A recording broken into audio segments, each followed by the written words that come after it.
Zaderman. I'm the Executive Director of the Council of Large Public Housing Authorities, and I'm especially pleased that CLAFA is hosting this webinar on climate resiliency funding. First, I have to thank Anthony Scott from the Durham Housing Authority for introducing us to Dr. McCoy from the Department of Energy, who gave a terrific presentation at our March meeting in Washington, D.C. last month. And as Anthony calls Dr. McCoy affectionately the $16 billion man, just to give you a sense of the scope of Dr. McCoy and his staff's portfolio. His focus is community efforts to get this funding that we've seen through various legislation down to the community level. And I have to say, we were particularly impressed with his emphasis on leaving behind something long-lasting and sustainable in the communities that they're investing in. And we think that public housing authorities are excellent partners for DOE and for local and state partners. And I think we've got many innovative leaders in the field, particularly interested in your innovation funding. So with that, I just want to introduce Malcolm Guy, our CLAFA staff person, who has been a key point person on this, who's going to give us an overview and introduce our guest today. Thanks, Malcolm. Yes, thank you very much, Sonia. It is my pleasure to welcome you all to this webinar, this very important, timely discussion that we have here today with the esteemed Dr. Henry McCoy, Jr., from the U.S. Department of Energy. As Sonia mentioned, he's affectionately known as the $16 billion man, but while housing authorities cannot access all $16 billion currently under Dr. McCoy's office, we have him here today to talk a little bit about the dollars that PHAs can access through various programs, both directly and indirectly. And I don't want to steal much of his thunder, so I will now go ahead and introduce Dr. Henry C. McCoy, Jr., the Director of the Office of State and Community Energy Programs at the U.S. Department of Energy. So, Doctor, the floor is yours. Thank you so much, Sonia and Malcolm. It's wonderful to see you again. I really enjoyed the program that was that you all put on recently. Enjoyed being a part of that panel, and it was really wonderful to see everybody come together in such a passionate group. The $16 billion man, that's that is quite a moniker, right? And I apologize for being a couple minutes late, but it's because of that $16 billion that we get pulled in so many different directions and focal point. And we really want to make sure that this work is done in the right way. We want to make sure that it reaches communities that it hasn't reached before. We want to make sure that it benefits folks. We want to make sure that it benefits people long after any of us are in these positions and into the future. These are once in generation investments. These are once in a generation opportunity to really make a difference and really focus on equity and justice and things of that nature. And certainly what your work in public housing and with communities in public housing is so important around that. And so to that end, what I want to do is me and my chief of staff, Chris Castro, are going to kind of tag team on this. I mean, a number of you all heard me during my time on your panel a couple of weeks ago. Chris was in the room, and so Chris and I worked really close together. And as we kind of came away on that day, there's so much information. I've been recently, as I go around and talk about this work, I've kind of affectionately titled our work as everything everywhere all at once, right? I mean, because that's essentially what it feels like in terms of the need to get these resources out. And so to that end, what we want to do with this particular webinar was to kind of bring it in a little closer to home to say, okay, well, of all these different programs, all these different dollars, where does your organizations and where does your programs fit in the scheme of things? So what I want to do is actually, I want to turn this over for a few minutes for Chris Castro, my chief of staff, to actually go through some of our programs, and he's going to give you kind of a run through, and then once he gets through, I'll be back again to have a conversation about him. So I turn it over to Chris, my incredible chief of staff, who comes to us from Orlando and many years on the ground, a sustainable leader, award-winning leader in this work. So Chris, I turn it over to you.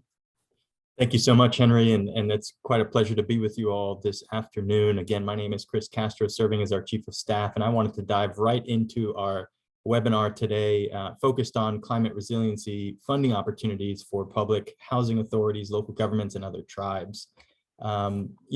We hear a lot about, different buzzwords about the current moment that we're in. We hear historic, we hear the term unprecedented, we hear us being in a magic moment, and all of those are true.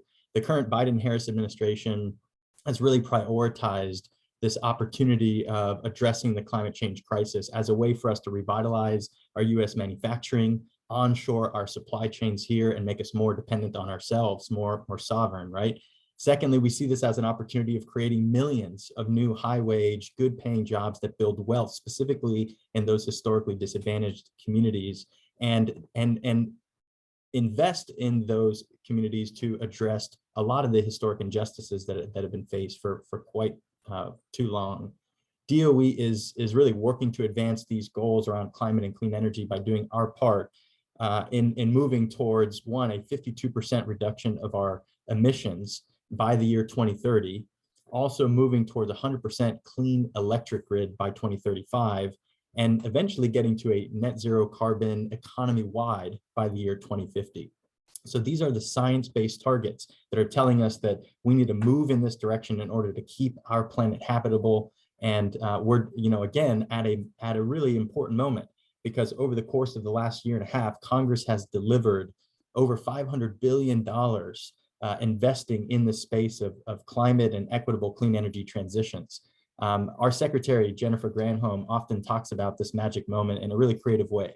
She says that first and foremost, the bipartisan infrastructure law, which was passed in November of 2021, really this is our first big investment in increasing our climate resilience. It's about building clean tech infrastructure and investing in our workers. Secondly, we had the CHIPS and Science Act passed shortly thereafter in the summer of 2022. And this is really focused on, again, boosting our domestic manufacturing and making our supply chains for these clean technologies, born here at home in America, and investing in our higher ed institutions and our national labs to keep us innovating, specifically in the semiconductor space, right? These chips, which we know are embedded in everything from electric vehicles to solar panels to heat pumps and all types of devices that we're putting into our homes. And of course, the Inflation Reduction Act, that kind of the lungs that are now breathing new life into the clean energy economy. And this is about investing in our individual households, right? Pulling the clean tech into the mass market and advancing environmental justice initiatives. Now, at the Department of Energy, with about $100 billion that came in because of these new laws, Secretary Granholm and leadership realized that we needed to realign how DOE was organized in order to be most effective at delivering on this new mission of equitable clean energy.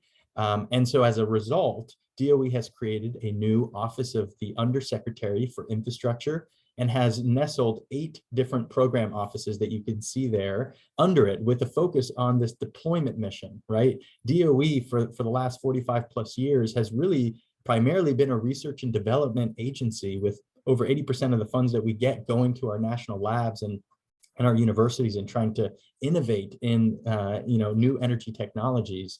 And now we're to a point with all of these resources that we're, the mission is to deploy them and to do so in an equitable way. So you can see there's a number of new offices that are set up. We have the Grid Deployment Office focused on enhancing our grid. We have the Manufacturing and Energy Supply Chains focused on, again, that domestic manufacturing. And then you have this new Office of State and Community Energy Programs, which, really has now become the tip of the spear at how we work with states, tribes, local governments, and other community serving institutions. And that's ultimately our mission.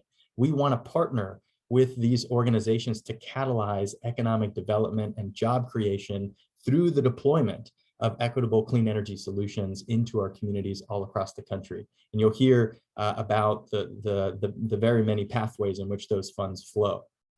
Now, SCEP, as a brand new office here at DOE, has a major mission that we're undertaking, and that is to manage and oversee $16 billion in formula, grants, competitive grants, consumer rebate grants, and even technical assistance programs. And I think it's critical to continue to underscore the priorities, the strategic priorities in SCEP as we're deploying each dollar that going out to the community. First and foremost, we're looking at it through the lens of equity and the President's Justice 40 initiative. For those who haven't heard, that's an effort that 40% of the benefits at minimum will flow to our historically disadvantaged communities from all of these new laws and new funding that are going to be going out into the American economy. So for us, as we're designing our programs, as we're thinking about how these dollars are going to flow, we're thinking first and foremost, equity and justice. Secondly, it's about deploying clean energy technologies now at scale, things like rooftop solar and heat pumps and electric vehicles and, obviously LED lighting and other building technologies. And by doing this, we have a real opportunity because of the funding, the way that our funding is structured, to really catalyze local economic development and create new high-wage jobs and increase hiring in this space, which attracts investment and attracts the creative class to our communities, right? And so you'll see here that it's not just the governments that we're funding, but very much other organizations and institutions. And by doing these investments in clean energy, we're going to be avoiding pollution that we're seeing through, across our communities, especially those in our low-income communities and our communities of color. And ultimately, these dollars are trying to make our lives more affordable. We're trying to reduce the energy burden and reduce our overall cost, whether it's that's in our households, whether that's for our government buildings, in our schools, in our nonprofit facilities, and the like. So SCEP has over 28 different programs coming out of this office. And, there are two anchor kind of foundational grant programs that DOE has had going for over 40 years. Those include the Weatherization Assistance Program, as well as the State Energy Program. And because of the IIJA and the Bipartisan Infrastructure Law, we've now plussed those programs up significantly. On the weatherization side, $3.2 billion additional dollars going into that program. And on the State Energy Program side, $500 million that are being plussed up. In addition to those two anchors, though, we have new funding to support workforce training and overall job creation. We have new funding that's going to help create new revolving loan funds at the state in order to help provide low-cost capital to nonprofits and to other institutions in order to make these retrofits happen, right? We actually have specific dollars for nonprofit 501c3s, which I'll talk about, as well as public school districts, two new stakeholders that DOE really has never had dedicated funding for in its history. And now, because of these laws, we're going to be dedicating ourselves to them. And so I'm going to, with the rest of my time here, walk through some specific grant programs that public housing authorities have the ability of utilizing to improve your properties and, of course, the residents that are living in them. I briefly touched on this Weatherization Assistance Program, again, the nation's longest serving low-income energy efficiency program. And the beauty about this is that individuals that are under that 80% AMI within the area median income, they have the ability of getting no-cost improvements to their homes that essentially does a number of different things. You can see here that there's over 20 eligible improvements to weatherization, and they can be improving your mechanical and air conditioning systems, whether that's duct cleaning and air sealing, as well as programmable thermostats. It also has improvements around the building shell and the envelope, right? Adding additional insulation or radiant barrier to your home in order to keep your home cooler in the summer and warmer in the winter, right? That's the ultimate goal. And there are also improvements to health and safety in these properties that participate in the weatherization program. Now, as public housing authorities, unless you're a community action agency or a weatherization sub-grantee, you normally aren't getting direct dollars from weatherization, right? These dollars flow to each state, and then each state goes into every single county across the country to deploy those weatherization dollars.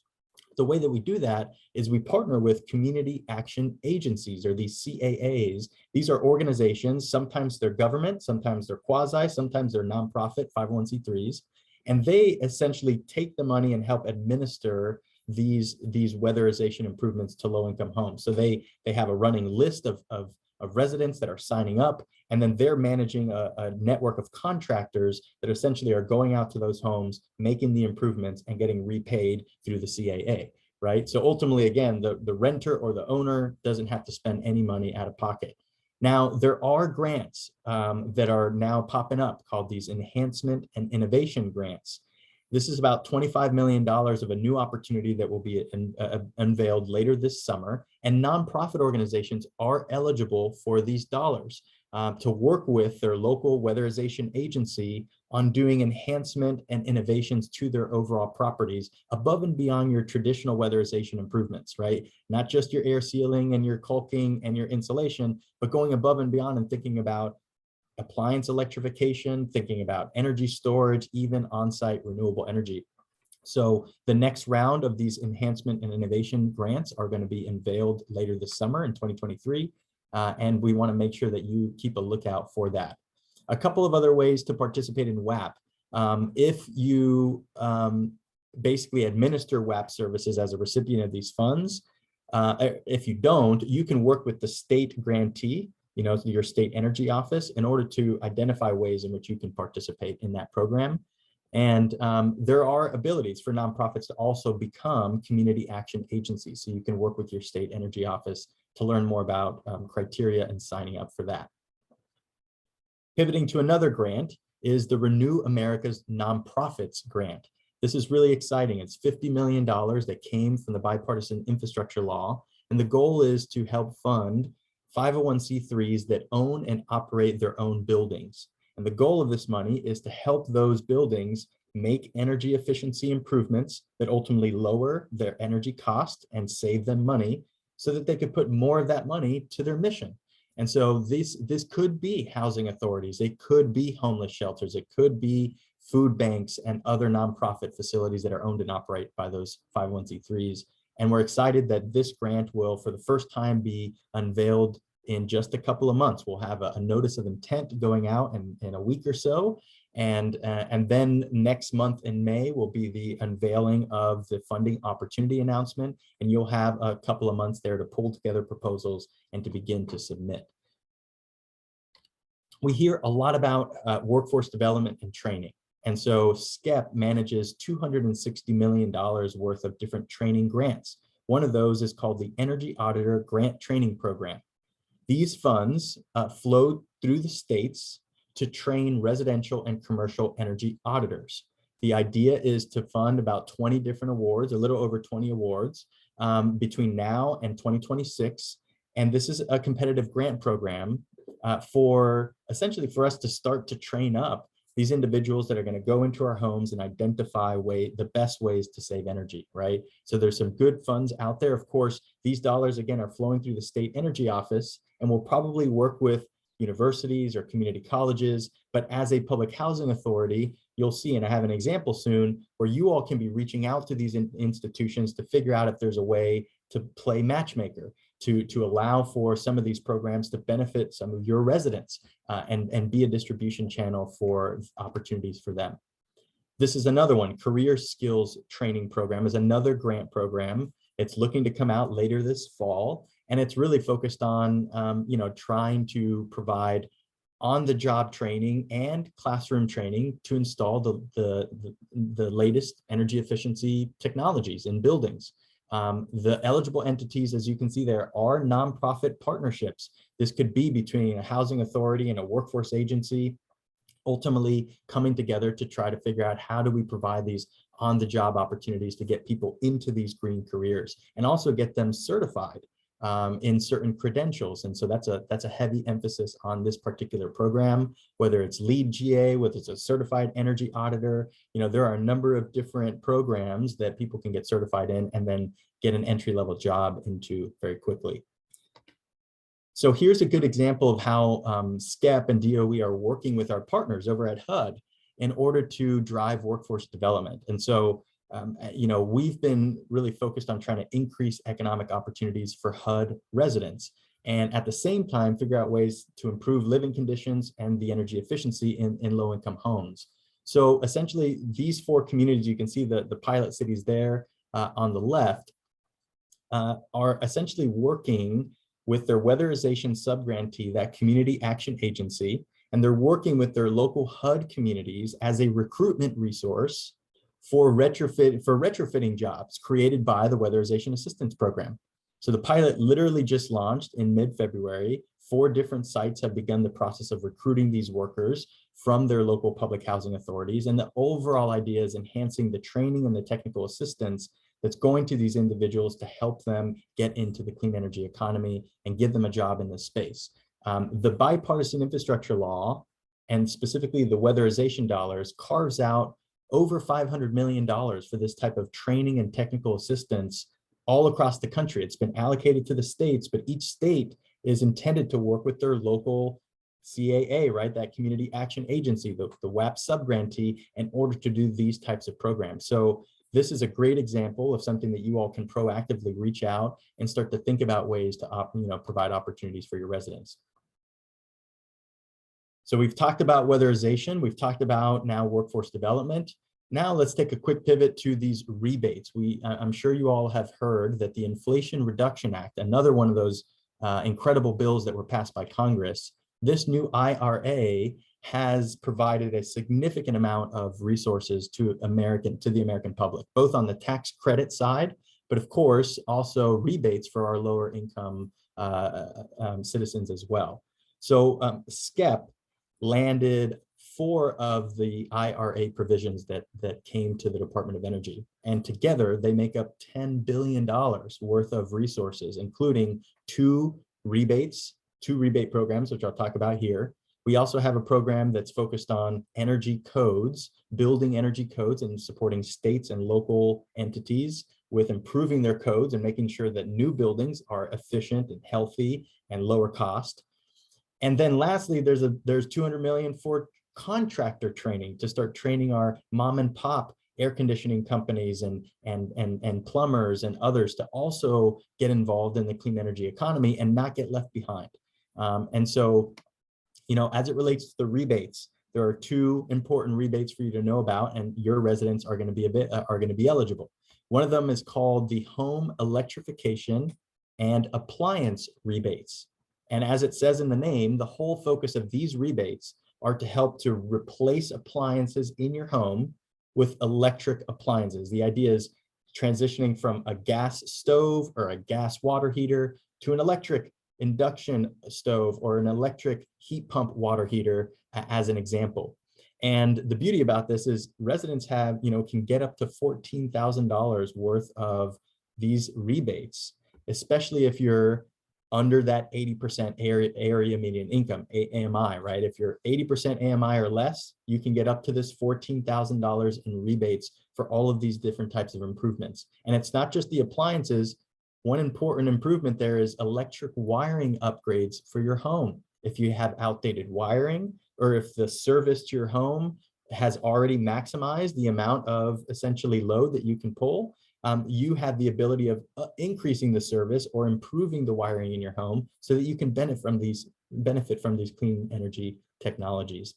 I will say for residents that are between 80% and 150% AMI, they actually get half of that 14,000. So they can get up to $7,000 worth of these rebates to make improvements to their homes. And anyone who's above that 150% AMI, they can benefit from all the tax credits that have been passed and now issued by the IRS and Treasury Department.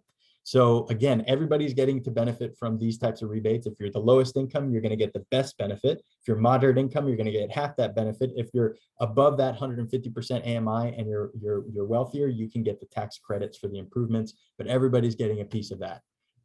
The second big rebate is really focused on efficiency performance of your home. So instead of it just being an appliance that you're trying to switch out, this is really looking at the whole home, and it's providing money to residents in order to make whole home improvements to efficiency. Some of it might be switching out your appliances, but other things might include enhancing your weatherization, improving your lighting systems, adding better windows, right, to your home. These are all improvements that can actually lower your cost. And if you can lower between 20% and 35% from the baseline, you can actually get thousands of dollars back to help pay for some of those improvements. So these rebate programs are real opportunities. And the other thing I haven't mentioned is they are actually point of sale rebates. So they're not something that you're having to cut out a coupon and submit it and try to get money back in a few months. No, no, no. This is actually off the top at the point of sale, whether you're working with a contractor at your home or you're buying from a big box store. The whole idea is that these rebates will be applied at the point of sale and you'll get them right off the top. In terms of the types of equipment and appliances, I want to, put up this slide, which actually points you to a number of different things that will be eligible, right? As I mentioned, anything from clothes dryers to range and stoves to heat pump water heaters, and water heating is a big deal, to your air conditioning systems. And I will say that this is applicable for owner occupied and rental properties, properties that are single family and multifamily, as well as new construction and existing units, right? So across the board, no matter the housing type, these rebates will be eligible as long as you're meeting the income qualification requirements, right? So good news is that these rebates will soon start to flow, okay? DOE's role here is to develop the guidance and to actually have the funds flow to all of the states and our tribal governments. The states and the tribes are going to be administering and managing these rebates. So later this fall, keep a lookout for news from your state, the state energy office, that will basically have more details about when the rebates will be eligible for individuals within that particular state. So stay tuned, but things are starting to roll. And later this fall into this winter, our goal is by the winter heating season, these rebates are available for the majority of the American public, and you all can start to improve your homes, both the health and the cost, as well as drive clean energy. Lastly, there's a couple of other opportunities that we wanted to make sure you were aware about. In addition to these traditional grants, there are a mechanism called prizes. These prizes are kind of lower barrier of entry opportunities for nonprofits or even governments that have never worked with the federal government to be able to benefit from some of these resources. One of those prizes is called the Buildings Upgrade Prize, and it aims to build capacity around retrofitting of the US buildings across the country. So DOE is going to fund 60 teams that are implementing different types of scalable solutions to retrofit commercial and residential buildings and decarbonize them, right? Get gas out of these buildings and start to electrify them, improve their efficiency, etc. There is an equity-centered innovation pathway that looks at how do we do this in historically disadvantaged communities, in affordable housing properties and public housing. How are we actually thinking about retrofits? Because there are challenges, especially split incentive issues between landlords and renters, who's paying the utility bill, who's making the improvement. There's a lot of these split incentives that essentially this prize is trying to identify solutions to address those, right? I will say that this is on a rolling basis, and the next round of applications is actually due in just a few days on April 15th. But the good news is, even if you don't benefit from being part of this 60 teams that are going to be funded, these teams are all creating scalable solutions. So the idea is we're going to have a whole database of different ways that public housing authorities and other properties can retrofit their buildings and look to other models out there. So stay tuned, because this is going to unlock some new solutions. The other one that we have is called the EZE Prize, Equitable and Affordable Solutions to Electrification. Very similar to building upgrades, but with a focus on electrification and electrifying these buildings with heat pumps, heat pump water heaters, right? Taking gas out of these homes and facilities. And so there is, eventually a grand prize of $1 million, whoever creates the most innovative strategy to electrify these affordable housing properties, which is pretty neat. So in closing, in addition to our funding and stuff, SCEP has a bunch of technical assistance work. We help communities and public sector partners, schools and nonprofits to develop plans on how to move towards clean energy, to think about what types of financing they could use to retrofit their buildings or add solar or whatever it might be, as well as enable data and information. And I did want to point to the Better Buildings and Better Climate Challenge. If you're not a participant, this is something you might want to look into. It's a free opportunity, free of charge. The Department of Energy provides free technical assistance to those that sign up. And the ultimate challenge is that you're going to commit to trying to save 20% of energy over a 10-year period. Compared to the baseline, over a 10-year period, your goal is 2% per year to save 20%, right? And by just committing, you get access to lab experts and other experts at DOE and partners to figure out how you do that, right? The other thing is that there's a climate challenge to this, and that is to reduce 50% of your scope 1 and scope 2 emissions over a 10-year period as well.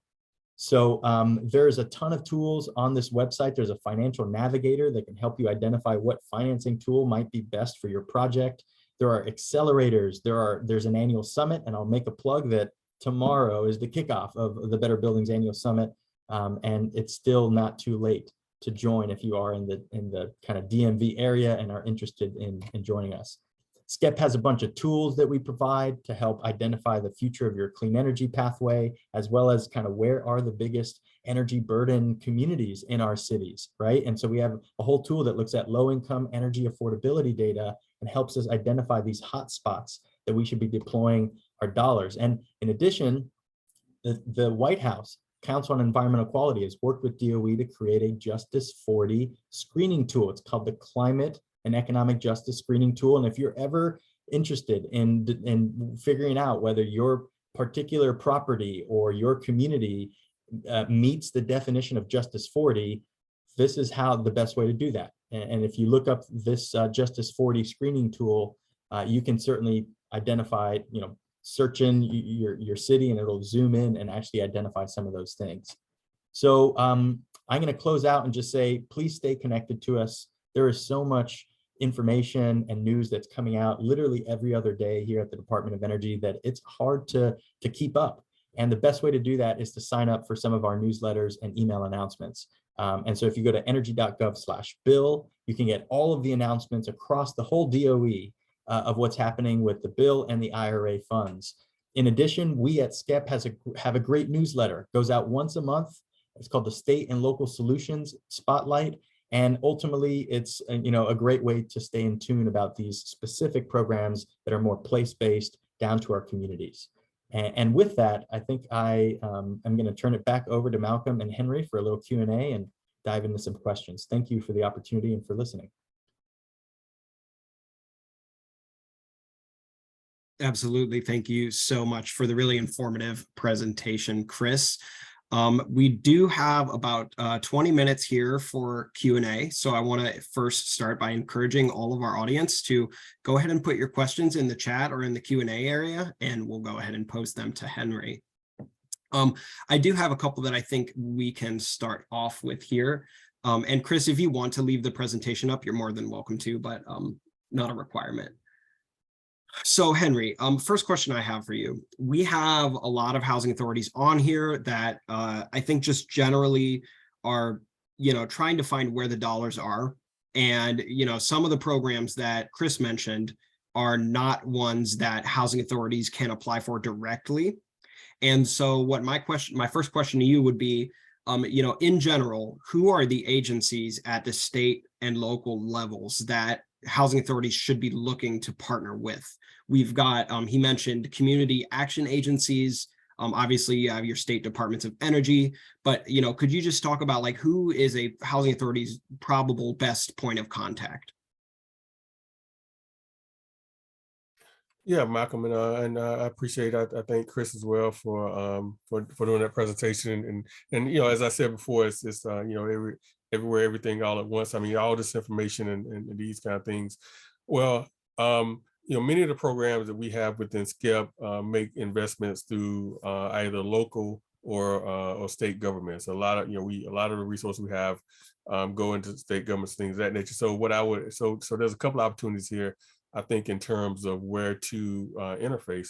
One would be to work, I think, with your state governments who are really getting a pretty decent amount of money that, for things such as energy efficiency on multifamily housing. The state governments are actually going to be the ones getting the Inflation Reduction Act money, and so that money will flow from us to each state. Each state has a pool of dollars that they will have to allocate for low-income folks, which 80% of AMI below, to moderate income folks, 80% to 150%.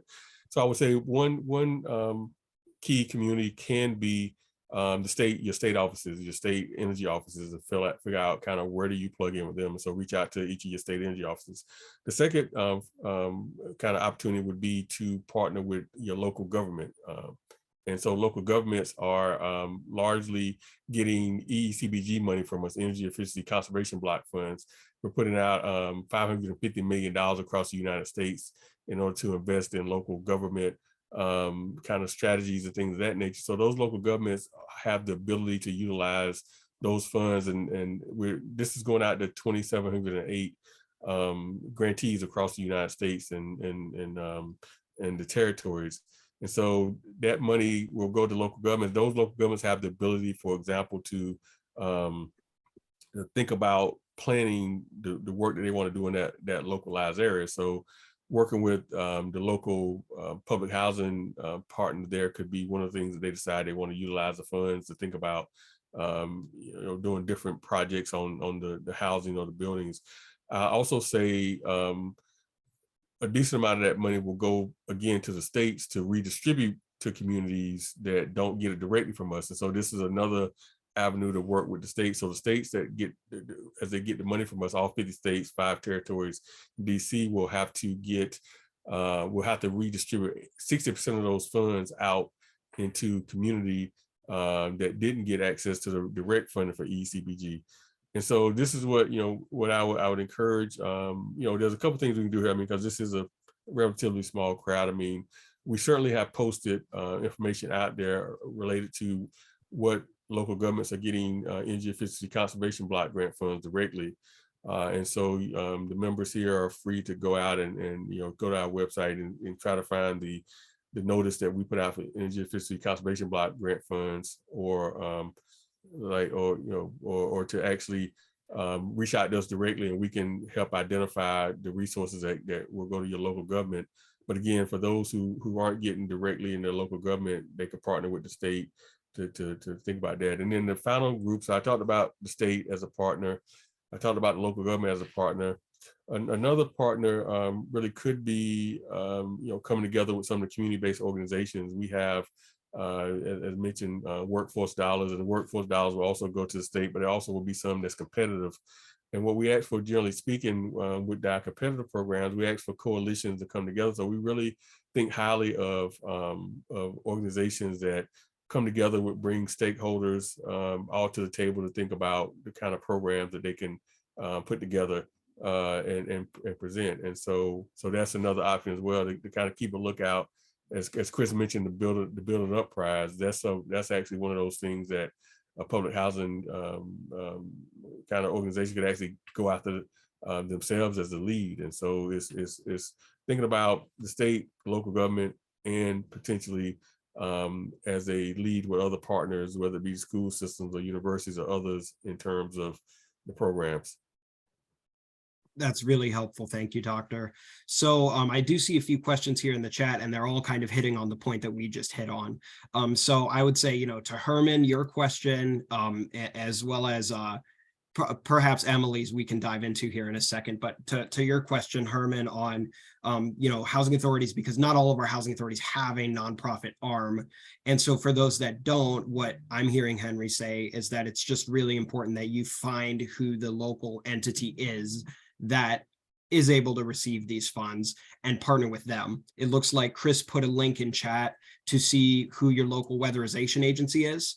Henry also mentioned that you've got a list of DOE's equivalent of CDBG funds, the energy efficiency block grants. Those go to local agencies. We will get a list of those that we can see who your local grantee is, and you would want to partner with them in order to access those funds. So to answer that question, I hope that is helpful. All right, Emily Horgan here brings up a good question in chat. The Inflation Reduction Act, the rebate programs, the 2 rebate programs that you discussed, both the home efficiency rebate program and the home electrification and appliance rebates. question here is, how can housing authorities apply for that? So it sounded like, based on Chris's presentation, that this was one that residents would apply for, but that, logistically speaking, may be difficult for housing authorities to like get their residents to do the upgrade, right? When it's a housing authority owned or operated property. So in cases like that, how would that work? Could a housing authority apply on behalf of their residents when doing the upgrades, or is that something that is not in regulation right now? Actually, so a couple things on that. I mean, certainly I know that housing authorities operate differently in different places, and as we think about, because one of the big questions that often comes up clearly is this question about, well, where do renters fall into this, right? It's one thing if you own a place, but where do renters fall in? And so certainly, as we think about scattered site housing and things of that nature, we know that the expectation is that from a rental standpoint, that folks who want to apply are able to apply directly, as long as they're, if they're renting the property. I mean, now I'm talking about single family, they're renting the property, then they have to get the permission of the owner of the property in order to apply, so they can do it directly. However, we do have, as far as, what our interpretation of the statute is that we have a category that essentially is focused around aggregators. Meaning that, individuals who will, or organizations that will say, hey, we can get a whole bunch of essentially verified and qualified applicants to get the work done. And with the public housing authority, clearly you actually own the buildings, and so you have your permission per se to do this work. And so there will be a category that will allow, that should allow public housing authorities to say, hey, we have X amount of units, and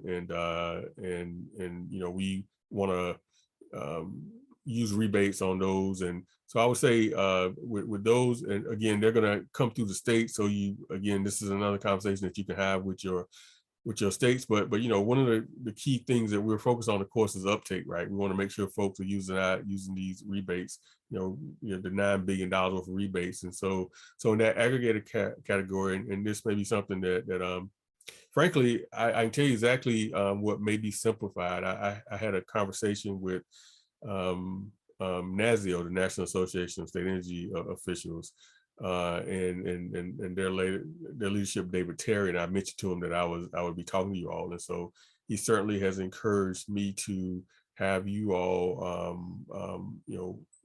reach out and have a conversation. I'm happy to facilitate that, but I think having a conversation with David Terry, because they're going to be representing the states and have the money with your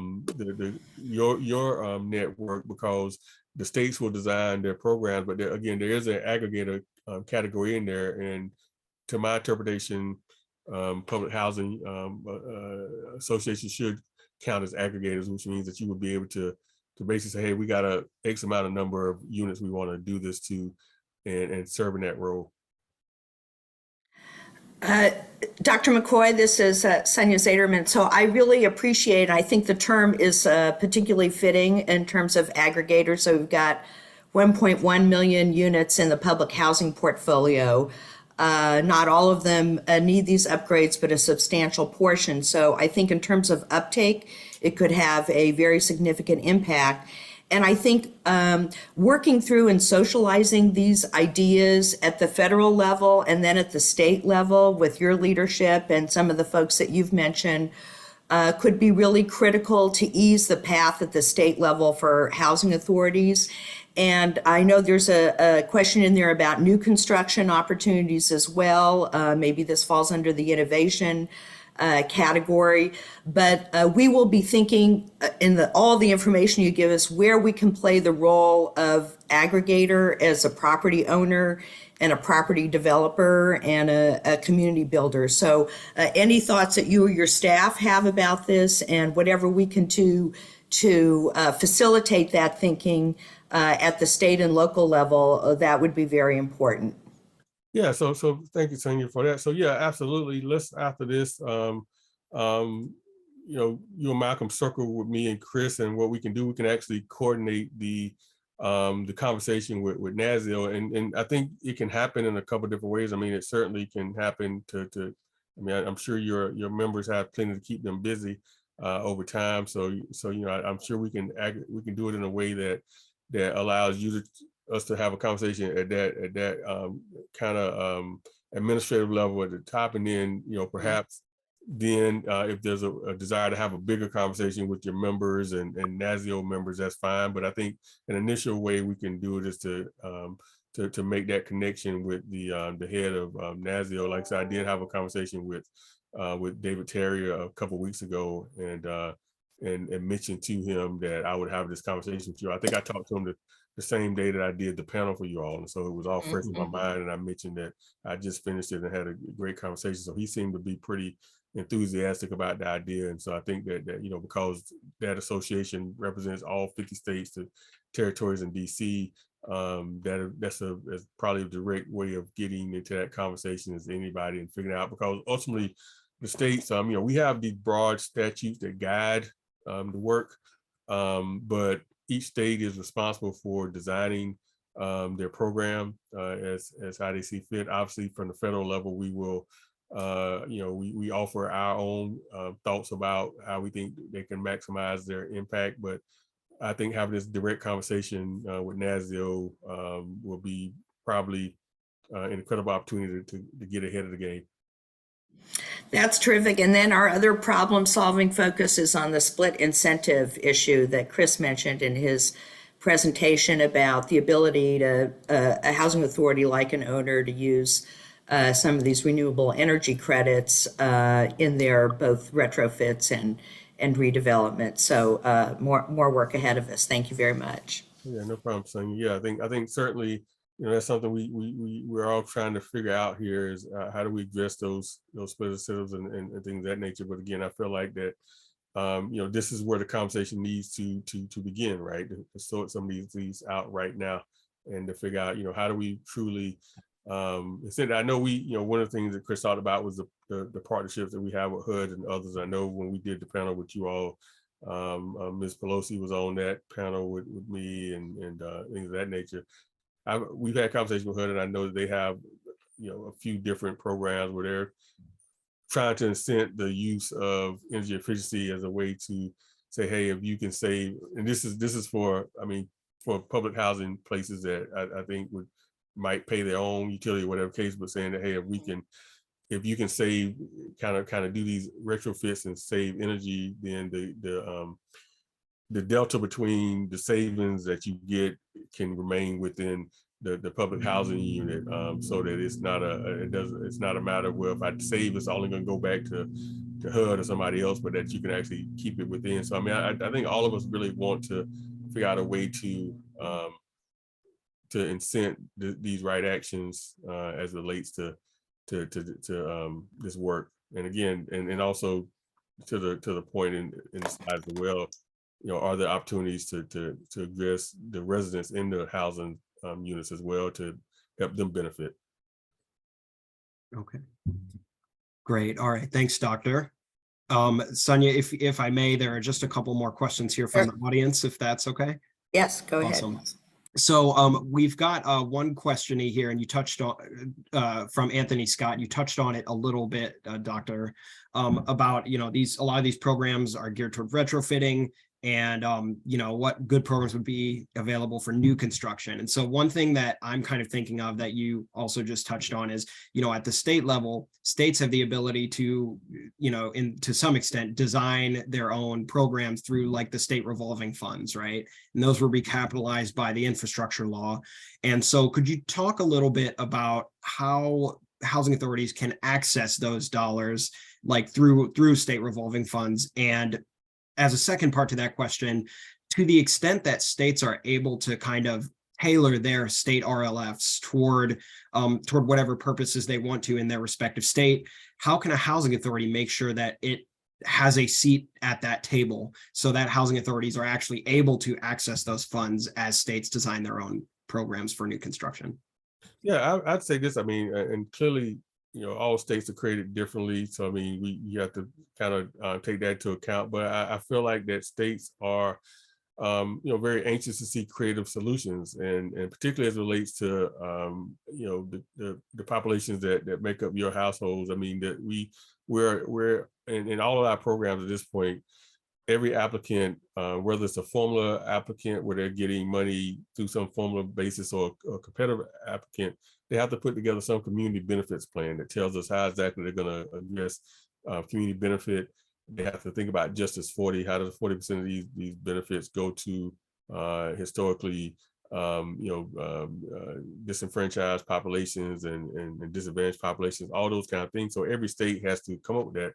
I think to your point that, something like the state revolving loan fund is a classic example where if you have the ability to think about whether it's the construction or whatever, the renewable energy side of it, right? That, hey, we want to build this right from the get-go, as opposed to having to try to retrofit. Obviously, much of our world is built environment, so a lot of it is around retrofit and energy efficiency, but there are new buildings going up. And so I think that, again, that may be a part of the agenda that we think about with NASIO, right? In addition to the rebates, also this question about revolving loan fund, because again, states will control those. And if there's a way to think about one of the things that is certainly highlighted in that in those RLFs is thinking about solar, right, and renewables and things of that nature. So I mean, it could be a matter of we know that renewable energy helps to create more clean environments, that create healthier environments, that do all these kind of things. So perhaps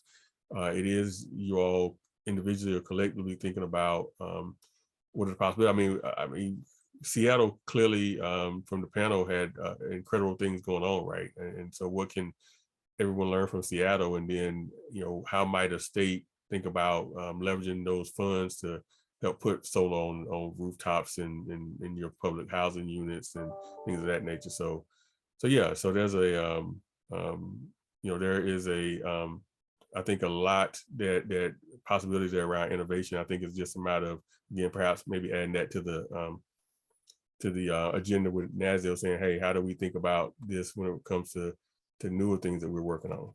Absolutely. Yeah. And I know you've got a 1 p.m., so I'll be respectful of your time here. I just have one final quick question that also perhaps touches on another agenda item that we can look at with NASIO. So this question actually comes from Bobby, the gentleman from Seattle that you were on the panel with.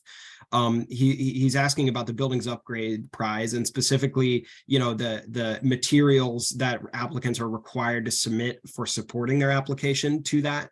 And I think the thrust of his question, it seems to me like a lot of housing authorities are very much burdened for like staff capacity right now and administrative capacity. And so, if they're not even able to apply for these funds directly, then it, will result in, having to have our staff spend a lot of additional time and, supporting documentation and things like that in order to even try to access these funds indirectly, which is just a big hurdle for them to get over, right? So, maybe it's another agenda item for us with NASIO, but could you just really briefly speak to, the materials required to submit for like the phase 1 concept prize of that building upgrades challenge? Yeah, well, with the building upgrade prize is actually given by our building technology office. So they're the kind of lead on that. And my understanding, we've been working with them as a partner. My understanding on that is that, that is, seemingly something that a public housing authority could actually apply to directly without having to have a, go through another agency. Even though, again, much of these programs, the goal is to have partners at the table, different stakeholders that come to the table. So I say this for that. I'd be happy to, if Bobby, whoever wants to kind of reach back out around the building prize particularly, and to perhaps connect to someone from our building technology office who manages that prize, or even I think NREL, the lab would be the one that manages as well, and put in contact to perhaps go a little bit deeper on those things. But generally speaking, I mean, the goal is to, at the forefront of this work, is to have the first phase of a prize be pretty low bar, meaning that it's like and I know we're doing some prizes where we're asking folks to submit 5-page concept paper, or nothing, no longer 7-page concept paper. Also, where we're asking them to maybe submit a 3-minute video that then allows you to kind of move to the next phase. And so, you know, we're trying to make it a bit less of a burden. And I know for this particular prize, there was also a kind of like I say a additional prize that for say organizations or communities that had never didn't really have the capacity to go after this, that there's actually kind of a additional prize that could provide capital to those organizations to actually hire folks or to in order to be ready to come after the prize. And so again, on that one, with the Builders Up prize, I'm happy to, if someone wants to reach out to me through you or whoever, then they're connected with folks who perhaps can give a little bit deeper dive on some of those things. Yeah, it's he followed up again. It sounds like he's got a little bit more of an in-depth question, so I can facilitate that certainly. Yeah. Well, we are right at the top of the hour here, Doctor. So I want to thank you again for coming on to speak to our membership here today. This definitely won't be the last time we'll be our members will be seeing you. So I really appreciate your willingness to, you know, open all these doors for us organizationally. Look, Sonia, Malcolm, I look forward to talking to you again. Like I said, definitely reach out and we get that NASDO set up. And again, I look forward to working with all you. I think you have an incredible network to do this work and make a real difference. So that's what we're all about. So thank you all. Thank you. Looking forward to our partnership. Likewise. Thank you.